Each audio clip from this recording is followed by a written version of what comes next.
మీరు ఇంజనీరింగ్ చేశారా? జాబ్స్ కోసం సెర్చ్ చేస్తున్నారా? 3600 మందికి పైగా స్టూడెంట్స్ కి జాబ్స్ వచ్చేలా చేసిన code Gyan 100 days software course లో జాయిన్ అవ్వండి. మీ కెరియర్ ని బిల్డ్ చేసుకోండి. నమస్కారం ప్రియా చౌదరి గారు. ఇళ్లల్లో మనం కొన్ని చూస్తూ ఉంటాం. అంటే భార్యకి భర్తకి మధ్య వచ్చేటువంటిది ఎవర్ గ్రీన్ టాపిక్ ఏదైనా ఉంది అని అంటే మనస్పర్ధలు, అపార్థాలు, దానితో పాటు ఈగోలు ఇవన్నీ ఉంటాయి.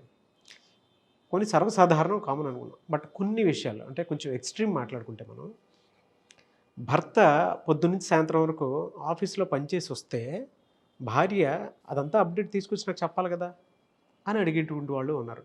ఇక్కడ ఏం జరుగుతుందో తనకు తెలియదు. ఈ వాతావరణం అక్కడెందుకు తీసుకెళ్ళి చెప్పాలనే మోడ్లో భర్త ఉంటారు. కొంతమంది భార్యలు బయట వర్క్ చేసి వస్తారు ఇంటికి వచ్చిన తర్వాత భర్తలు ఎక్స్పెక్ట్ చేస్తారు, అది వండలేదా, చేయలేదా, ఆ టైంకి వచ్చావు కదా అని చెప్పేస్తారు. థింగ్ ఏంటంటే వీళ్ళిద్దరూ కష్టపడి పనిచేసి వస్తారు, కానీ ఇద్దరి మధ్య సఖ్యత ఉండదు.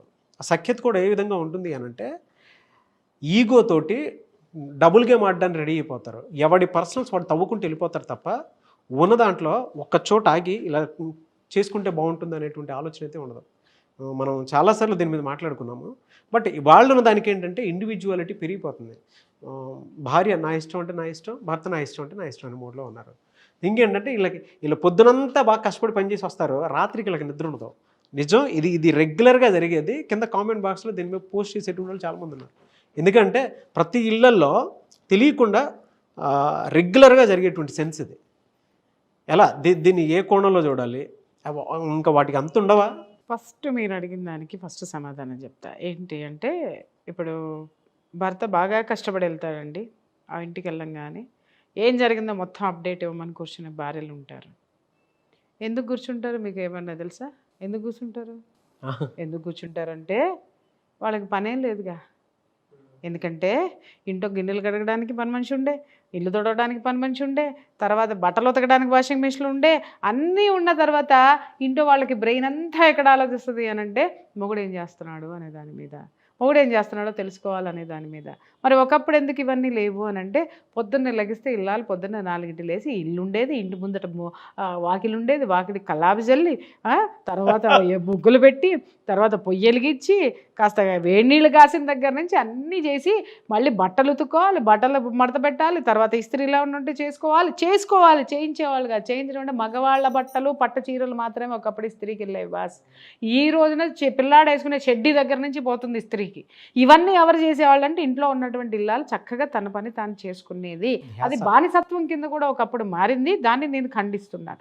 కానీ తన డ్యూటీ ఎంత పర్ఫెక్ట్గా ఉండేది అని అంటే వాళ్ళు దానికోసమే ఉండేవాళ్ళు. ఇంకా వాళ్ళకి సంపాదించడం, బయటికి వెళ్ళి సంపాదించడం అనేటటువంటి కార్యక్రమం వాళ్ళకి పెట్టేవాళ్ళు కాదు మగవాళ్ళు.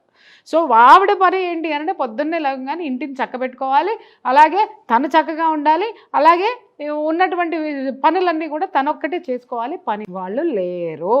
పని వాళ్ళు ఉన్నారంటే బాగా బలిస్తే తప్ప పని లేదు. ఈరోజు పని వాళ్ళని పెట్టుకున్న తర్వాత అందరికీ బలిసిపోయింది ఒళ్ళు. కాబట్టి దీన్ని ఈ కొవ్వుని ఎలా బయట పెట్టాలి అని అంటే మొగుడిని గెలకాలి. వచ్చిన తర్వాత వాడి నెత్తి మీద ఎక్కి కూర్చొని డాన్స్ చేయాలి. ఎందుకంటే మొగుడు అన్ని సౌకర్యాలు ఇస్తున్నాడు కదా అక్కడ. అంటే ఇక్కడ బాధ పెట్టమని కాదమ్మా. మళ్ళీ ఆడాళ్ళందరూ కలిసి కామెంట్లు పెడతారేమో, ఒక జాతి ఉంది ఇక్కడ, నా ఆడాళ్ళందరినీ తిడుతున్నానని చెప్పేసాను. ఆ జాతికి నేను చెప్పట్లేదు, పద్ధతి నేను చెప్తున్నాను. మగవాడు బయట కష్టపడి సంపాదించుకొస్తే ఆడది ఇల్లుని చక్కబెట్టుకుంటూ, పిల్లల్ని చక్కబెట్టుకుంటూ తన బాధ్యత, ఇది తన బాధ్యత, అది మగవాడు బాధ్యత. సంపాదన అనేది మగవాడి బాధ్యత అయితే ఆ విత్తాన్ని తను చాలా జాగ్రత్తగా ఖర్చు పెట్టడం కానివ్వండి, పొదుపు చేయడం కానివ్వండి, ఇంకేదైనా కానివ్వండి, ఇల్లు చక్కబెట్టుకున్న నాళ్ళు సంసారాలన్నీ చక్కగా ఉన్నాయి, కోట్లన్నీ ఖాళీగా ఉన్నాయి. నాగరాజు గారు, ఎప్పుడైతే ఒక సంపాదన మొగుడు బాగా సంపాదించడం మొదలుపెట్టి పని వాళ్ళని పెట్టడం మొదలుపెట్టాడో అప్పుడు ఏమవుతుంది, బుర్రంతా ఖాళీ అయిపోయింది, ఇల్లంతా ఖాళీగా కూసుని తిన్నదంతా ఒడ్డుకి పట్టిందంతా ఏడగరిగించాలా. మొగుడు వచ్చిన తర్వాత సయ్యమని లెగుస్తుంది అనమాట లోపల ఉన్నటువంటి అహం. ఏం చేసావు, ఎక్కడికి వెళ్ళావు, ఈ మెసేజ్ ఎందుకు వచ్చింది, అక్కడేం చేసావు, అదేం చేసావు, దాని పక్కన ఎందుకు కూర్చున్నావు, నేను ఫోన్ చేస్తే ఎందుకు లిఫ్ట్ చేయలేదు, ఎవరితో మాట్లాడుతున్నావు, దాంతో అయితే బాగా మాట్లాడతావా, ఇది ఉందా, ఇవాళ నువ్వు ఇది చేసావా, నాకెందుకు చెప్పలేదు, ఇది ఏమన్నా కలెక్టరా చెప్పడానికి, అప్డేట్ ఇవ్వడానికి, పొద్దు నుంచి సాయంత్రం వరకు చేసిన దానికి వాడికి బాస్ అది ఇంట్లో వరకే, ఆఫీస్ పనుల వరకు కాదు కదా.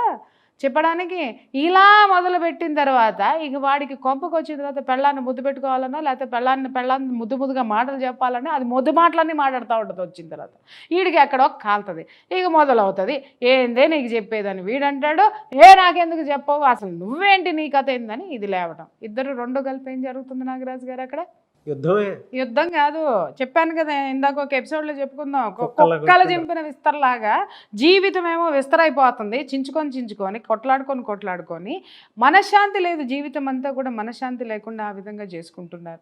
విలువ తెలియదు, దాంపత్య జీవితం యొక్క విలువ ఇక్కడ ఎవ్వడికీ తెలియడం లేదు. రెండోది ఏంటంటే ఫస్ట్ ఆ దిక్కుమాలిన సెల్ ఫోన్లు వైఫైలు జియోలు మీ పెళ్ళాల ఫోన్లు వేయడం మానేయండిరా నాయన, అప్పుడు మీ శాంతిగా ఉంటారు ఫస్ట్. ఓకే, అవి ఉండి కూడా ఎక్కలేని దరిద్రమైన నాలెడ్జ్ అంతా దాంట్లో నేర్చేసుకుని ఏ నాలెడ్జ్ నేర్చు సస్తున్నారో అర్థం కాదు. ఈ ఒక్కొక్క అమ్మని చూస్తే చిరాకు పుడుతుంది. ఎవరో ఏదో చెప్పారని చెప్పేసి ఏదో నోవులు వ్రతాలు పూజలు పురస్కారాలు గుడ్డు గూసు, అసలు ఇది కాదు అది కాదు. ఈరోజు ప్రతి ఒక్కళ్ళు పంచాంగం అయిపోయారు. ఏంది అనంటే యూట్యూబ్లో ఎవరో చెప్పారంట. హుసేన్ నీ దుంప దగ్గర నువ్వు శుభ్రంగా ఏడువు, ఏది చెప్పారు, ఏదో జరిగితే ఏదో పూజ చేస్తే ఏదో వస్తారు అనంటే వస్తారు, కానీ అన్నీ చేస్తే ఎవడు రాడు. ఏదో ఒక్కటి చెయ్యి, ఒకదాన్ని నమ్మి ఒకదాన్ని ఫాలో అవ్వు. ఇది పొద్దున ఒకటి చూస్తుంది, మొదలు పెట్టంగానే ఇంకొక వీడియో చూస్తుంది, అది మొదలు పెట్టంగానే ఇంకొక వీడియో వస్తుంది, ఇది చేయాలా మళ్ళీ డౌట్, ఈ డౌట్ తీర్చుకోవడానికి ఇంకొక వీడియో చూస్తుంది, వాడు ఇంకేదో చెప్పంగానే దాంట్లో ఇంకేదో వస్తుంది. ఇదేమో 10 రూపాయలు అయిపోయేది కాస్త 100 రూపాయలు అది పెరుగుతుంది, ఆ 100 రూపాయలు చేయడానికి మొదలు పెడుతుంది. క్లమ్జీ ఈ చిరాకంతా తీసుకెళ్ళి మొగుడి మీద చూపించే సాయంత్రం అయ్యేసరికి. వాడేం చేస్తాడు పాప, వాడు మనశ్శాంతిగా యూట్యూబ్ ఓపెన్ చేద్దామనంటే యూట్యూబ్ ఓపెన్ అవుతుంది కదా, ఇంట్లో ఉన్నటువంటి నోరు ఓపెన్ చేసి కూర్చునేసరికి వాడికి ఎక్కడో కాలుతుంది. వాడు మనశ్శాంతి కోసం ఏ ప్రియా చౌదరి వీడియోలో చూస్తాడు అనమాట. చూడంగానే ఆడాళ్ళని భయంకరంగా తిడతా కనపడుతుంది, సూపర్గా నచ్చుతుంది, ఆ వీడియో పెళ్ళానికి పంపిస్తాడు. దీనికి గాలుతుంది చూడండి జీవితం అని చెప్పేసి అని వాడి పెళ్ళాన్ని నైటీలు వేసుకొని చెప్పి ఆడికి అలసట వచ్చేసి నా పెళ్ళాన్ని చీరలో చూడాలనుకుంటున్నాను, ముద్దుగా చూడాలనుకుంటున్నాను, అందంగా అలంకరించుకుంటే చూడాలనుకుంటున్నాను, కొందన బొమ్మలాగా చీర కడితే బాగుండు అనుకుంటున్నాను అని ఆడ తెగ ఊహించుకుంటే డ్రమ్ములాగా ఇదేమో దిక్కుమాలిన దానిలాగా నైటీ వేసుకుని చస్తుంది లోపల. ఆడికి ఒక సాయంత్రం ఇంటికి వచ్చేసరికి ఏ కోరికలు చస్తాయి వాడికి అట్లా చూస్తే. ఆడదాన్ని చూస్తే కాస్త మొగుడు కోసం, మొగుడు కోసం కాదు, మొగుడు కోసం పెళ్ళం కోసం మొగుడు ఖచ్చితంగా ఉండాలి. ఇక్కడ మొగుడు గురించి కూడా మాట్లాడతానమ్మా, మీరేం టెన్షన్ పడబాకండి. వచ్చిన తర్వాత ఈ ఆడిపోయి ప్రియా చౌదరి నైటీల గురించి మాట్లాడంగానే వీడియో ట్రాన్స్ఫర్ చేస్తాడు అనమాట. ట్రాన్స్ఫర్ చేయంగానే అవుతుంది అది ఇంట్లో నైటీలు వేసుకోదా, అది నీకు మాట్లాడుతుందా, అదో పెద్ద ఇదే అని చెప్పి. అసలు నేనేమన్నా మధ్యలో ఏమన్నా చేశానా? శాండ్విచ్ల మధ్యలో ఉంటాయి నాగరాజు, తెలియదు. అదే సెకండ్ హాఫ్ పంపరు, ఫస్ట్ హాఫ్ ఒక్కడే తీసుకుని అంతవరకు మాత్రం ఎడిట్ చేసుకొని వాళ్ళకి ఏం పాయింట్స్ కావాలో అది పంపుతారు. ఆ తర్వాత మగాడు ఏం చేయాలనేది ఈడు పంపడం, ఆడదేం చేయాలనే దానికి అది పంపం. ఇక్కడ ఏమవుతుందంటే ఈడికి నేను శత్రువు, ఈవిడికి నేను శత్రువే. ఇవాళ ప్రపంచంలో హాట్ టాపిక్ ఏదన్నా ఉండదంటే ప్రియా చౌదరి వీడియోలు ఎందుకున్నాయి అనంటే షేరింగ్ చేసుకోవడంలో విపరీతంగా వైరల్ అయిపోయినా నేను. ఇవాళ ప్రియా చౌదరి ఎట్ట తెలుసు అనంటే మొగుడు మీద కసి ఉంటే ప్రియా చౌదరి వీడియో, పెళ్ళాం మీద కసి ఉంటే ప్రియా చౌదరి వీడియో పంపి, అంటే వీడు తిట్టాలనుకుంటే ప్రియా చౌదరి చేత తిట్టిస్తాడు, ఆమె తిట్టాలనుకుంటే ప్రియా చౌదరి చేత తిట్టేస్తుంది. ఈ విధంగా వాడేసుకుని మీ దుంపదగా అసలు మీరిద్దరు కలిసి కూర్చొని ప్రియా చౌదరి ఏం మాట్లాడిందో విని ప్రియా చౌదరి వీడియోలు పంపకండి, ఇంకా తెర చిరిగిపోతుంది. వీడియోలో ఏం మాట్లాడిందో కనుక్కుని అది మనసుకి తీసుకుని ఒక్కసారి సింహావలోకనం చేసుకుంటే అప్పుడు ఓకే నేను ఇదా, మా ఆవిడ ఇలా ఉందా, అప్పుడు పోయి ఆవిడతో చర్చించండి. ఉసే మీరు నైటీలు వేసుకుంటే మాకు పట్టట్లేదు, ఇదిగో అమ్మ చక్కగా అందంగా ఉండండి, మాకు బాగుంటుంది, మా లోపల మీ పట్ల ప్రేమ పొంగి పొర్లుతుందని చెప్పి సావండి. చేస్తే వాళ్ళు అర్థం చేసుకుంటారు. కానీ ఇంకొకటి విషయం ఏంటంటే నాగరాజు గారు, ఇక్కడ ఇది భార్యల గురించి భర్తలకి ఇంక ఈ పెద్ద మనుషులు వస్తారు బా, ఈడేంది ఇది కష్టపడి పాపము పొద్దున్నే లేవాల. ఈ పెద్ద మనిషి సంపాదించేది ఒక 10 రూపాయలు ఎక్కువ తక్కువ అయినా కానీ ఆరేసుకొని పడుకుంటాడు, మంచానికి ఏసీ వేసుకునో లేకపోతే ఉంటే ఫ్యాన్ వేసుకునో లేకపోతే మంచం అంతా పడుకొని ఉంటాడు. పొద్దున్నే ఈ అప్ప 6:30కి పిల్లల్ని పంపించాలంటే ఎన్నింటికి లేవాలి నాగరాజు గారు? 5:30కి 5ంటికి లేవు. పరుగులు రోబో కంటే మిషన్ కంటే ఫాస్ట్గా పరిగెత్తుకుంటూ ఒక ఆడది చేసేటటువంటి ఆ యొక్క వర్క్ ఏ రోబో చేయదండి. ఆ రోబోకి కూడా మనము అక్కడ సెట్ చేయాలి, ప్రోగ్రామ్ సెట్ చేస్తేనే అది చేస్తుంది. కోడింగ్ చేస్తే కానీ ఈ ఆడదాని మైండ్లో, గృహిణి అనేటటువంటి మైండ్లో ప్రోగ్రామింగ్ నిజంగా చెప్తున్నాను, ఈ విశ్వం మొత్తం కూడా నిండిపోయి ఉంటుందండి. విశ్వంలో ఎంత ప్రోగ్రామింగ్ ఉందో అంత ప్రోగ్రామింగ్ ఒక ఆడదాని బ్రెయిన్లో ఉంటుంది. చూడండి, ఎవరి వల్ల, ఒక మగాడి వల్ల అవుతుందా సార్? ఓ పక్క పొయ్యి మీద కాఫీ పెడుతుంది, పిల్లలకి వేడి నీళ్ళు పెడుతుంది, పిల్లల్ని లేపాలి, టిఫిన్ చేయాలి, వీళ్ళకి టిఫిన్లు చేసుకోవాలి, వీళ్ళకి బాక్సులు, పిల్లలకి బాక్సులు, మళ్ళీ ఒక రోజు పిల్లలు వెనక్కి తీసుకొచ్చారంటే వాళ్ళకి ఇష్టమైనవి వండాలి, మళ్ళీ వీళ్ళకి ఇష్టమైనవి చేసుకోవాలి, లేదా వాళ్ళకి ఇష్టమైనవి పెట్టి అదే వీళ్ళు తినాలి. ఇన్ని త్యాగాలు చేసుకుంటూ, ఇంత చాకరీలు చేసుకుంటూ భార్య చేస్తే ఆవలించుకుంటూ ఏదలాగా లేచి కూర్చుంటాడు. కూర్చున్న తర్వాత కాఫీ తీసుకెళ్ళి ఇవ్వాలి పెద్ద మనిషికి, దాగుతాడా, తర్వాత కింద చెప్పులు కూడా పెట్టాలి బాత్రూమ్కి వెళ్ళడానికి. కొంతమంది మహాపురుషులు అబ్బో ఎంతమంది ఉంటారో చెప్పలేదు. పోయిన తర్వాత బ్రష్ కూడా నోట్లో పెట్టాలి. నా నోటికి ఇంకెక్కువ వస్తాయి, ఇంక ఇద్దరితో ఆపేస్తాను నేను. పెట్టి బ్రష్ చేసుకున్న తర్వాత ఇస్త్రీ బట్టలు అక్కడ పెట్టాలి. వీడు ఏమైనా హ్యాండిక్యాప్డ్ అండి? నాకు అర్థం కాక అడుగుతాను. వాడి పని వాడు చేసుకోలేడా? పెళ్ళామంటే ఎన్ని చేస్తుందండి నాకు.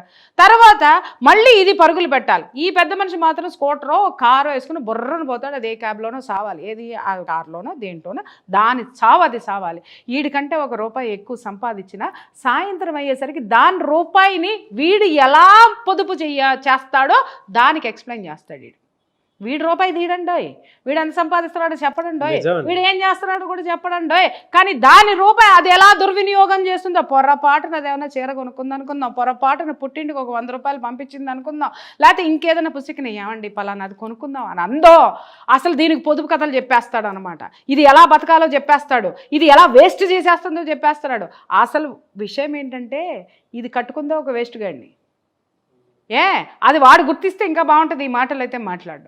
దాని జీతం మీద హక్కులు, జీవితం మీద హక్కులు. సార్ ఇంత బండ చాకిరి, బిడ్డలు రాగానే వినండి, బిడ్డలు రాగానే మళ్ళీ వాళ్ళకి టిఫిన్లు, కాఫీలు, వీడికి అన్నీ చేసి మళ్ళీ ఆఫీస్కి సంబంధించినటువంటి వర్క్ మళ్ళీ అప్డేట్ చేసుకొని మళ్ళీ పడక మీదకి వెళ్ళేసరికి 12-12:30 ఒళ్ళు హోనం సార్. అప్పుడు ఈ పెద్ద మనిషికి ఈ లోపు కనుక వాడికి ఒక రొమాంటిక్ ఫీలింగ్ వచ్చింది అనుకుందాం, దాని దుంపదగ జీవితం అది వర్క్లో ఉండనివ్వండి, ఏముండనివ్వండి, ఏదైనా చేయనివ్వండి, వాడి కోరిక తీర్చాల్సిందే. వచ్చి తీర్చలేదు ఇక సార్ ఫోన్లు వెళ్తాయి సార్. నిజంగా చాలా దరిద్రమైనటువంటి మెంటాలిటీ ఉన్న మగాళ్ళ బోల్డ్ కేసులు చూశాను నేను. వాడి అమ్మకి పోయి కూర్చొని చెప్తాడు ఫస్ట్ ఇది నా దగ్గరికి రావట్లేదని, ఆడ అక్కకి చెప్తాడు, ఆడి చెల్లికి చెప్తాడు. ఈయనవి కూడా ఎట్టంటాయో నాకు అర్థం కాదండి. అంటే వీళ్ళు కూడా అట్టాగే చెప్పుకొని వస్తున్నారా బయటకు వచ్చి? ఈడి అమ్మకో తమ్ముడికో అన్నకో చెప్పుకొని వస్తున్నారా? చెప్పుకుంటారేమో, నాకైతే అర్థం కాదు, నాకు తెలియదు. ఫస్ట్ అక్కడి నుంచి మొదలు పెడితే బంధువులు, వాళ్ళు వీళ్ళు అందరికీ వాడు పోయేది రోజు పోతానే ఉంటాడు పెళ్ళాం దగ్గరికి. పాప అది రావాల్సిందే, వీడి కోరికలు తీర్చాల్సిందే. ఎప్పుడన్నా ఒక రోజు ఒంట్లో బాగోకో వీలుగాకో ఏదన్నా అయితే సతాయింపులండి, రాదు రాదు రాదు రాదు రాదు రా సార్. ఇట్లా మనసుని హింస పెట్టేస్తుంటే శారీరకంగా కష్టపడాలి, ఫైనాన్షియల్గా సంపాదించాలి, తర్వాత బయట ఉండే ఇంకొకటి కూడా ఏదన్నా గొడవ వచ్చిందనుకోండి, ఈడు పోడు మళ్ళీ లోపల నుంచి ఈవిడే సక్కబెట్టుకురావాలి. అర్థమైందా? మళ్ళీ దీని ఇన్ఫ్లుయెన్స్ వీడికి కావాలి. మట్టసంగా కూర్చుంటాడు, మహారాజులాగా కూర్చుంటాడు. అందరూ అమ్మో అసలు అన్నయ్య గారికి నోట్లో నాలుగు ఉండదండి, ఎంత మంచివారో మా వారే. ఎందుకంటే అన్నీ ఇది చక్కబెడుతుంది కదా పిచ్చముండల్లే, అందుకని వారు మంచివారు. నోరు తెరిసి ఎప్పుడైనా ఇది గనక నోరు తెరిసి వాడి గురించి చెప్పడం మొదలు పెడితే జనాలు నమ్మను కూడా నమ్మరు సార్.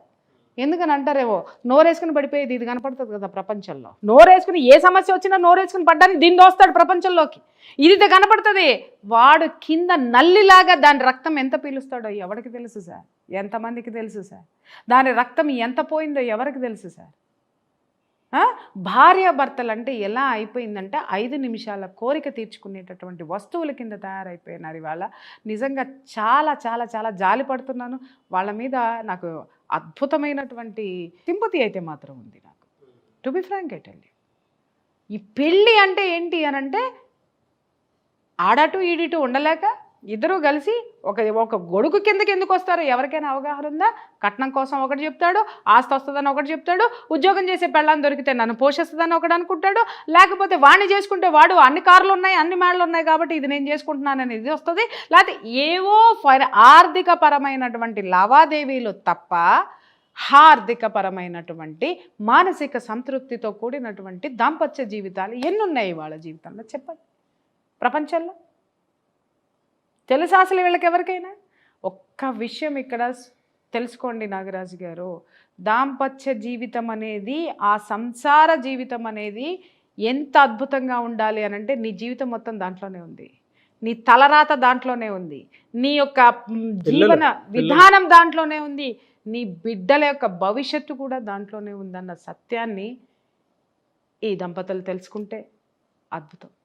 ఇది ఏంటి అనంటే, ఎవ్వడో కూడా నేనెందుకు ఇలా ఉన్నాను అనే అసంతృప్తితో ఉండే కంటే నేనెందుకు ఇలా ఉన్నానో ఒక్కసారి చర్చించుకుంటే నేను నా జీవితాన్ని బాగు చేసుకోగలనేమో అనేటటువంటి ఆలోచన ఎవరికైనా వస్తే గనక అద్భుతం నాగరాజు గారు వాళ్ళని వాళ్ళు తెలుసుకుంటే దాంపత్య ఎలా జీవితం. అంటే వాళ్ళని ఈ వీడియో చూసిన తర్వాత మమ్మల్ని మేము తెలుసుకోవాలనుకుంటున్నామని వైఫ్ అండ్ హస్బెండ్ కావచ్చు, లేదా వైఫ్ అయినా హస్బెండ్ అయినా సరే, ఇండివిజువల్గా అయినా సరే, సో కొంత ఉరుకుల పరుగుల జీవితం నుంచి బయటికి రావాలి అనేటువంటి ఆలోచనతో సరే ఏదైనా ఉరుకుల పరుగుల జీవితం కాదు నాగరాజు గారు, మెటీరియలిస్టిక్ లైఫ్ నుంచి అర్థమైందా మోరలిస్టిక్ లైఫ్లోకి ఎలా రావాలి అనేటటువంటి ఆలోచన ఉంటే కనుక, ఆ మోరల్స్ ఏంటి తెలుసుకుంటే కనుక ఏ ఒక్క కుటుంబంలో కూడా భార్యాభర్తలు అనేటటువంటి వాళ్ళ మధ్య పొరపచ్చాలు అనేవి డెఫినెట్గా ఉండవండి. ఇది ఎంత బిగ్ సబ్జెక్ట్ అంటే అంత big subject Nagaraju. Thank you అండి, thank you so much Priya Chaudhary garu. Thank you.